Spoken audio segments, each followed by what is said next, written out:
Buy once, cry once. It's the mantra of the professional workshop. But in the kitchen, does a $150 skillet actually last 30 years?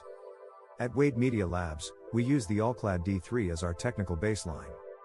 It is the benchmark against which every other tri-ply pan is measured for metallurgical integrity. The secret isn't just the layers, it's the bond.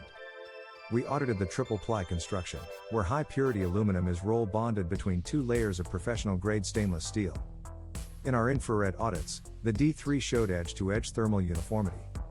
Because the cladding extends to the rim, you eliminate the cold wall effect that causes uneven reductions and scorched edges.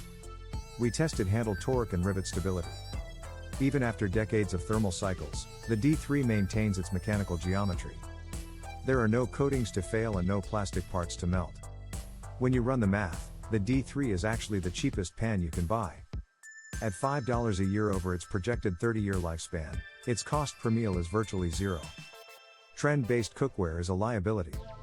In the workshop of the kitchen, the All-Clad D3 remains the definitive tool for those who play the long game. See the full longevity logs in our 2026 tri-ply rankings at cookwarescout.com. Look for the 30-year standard report.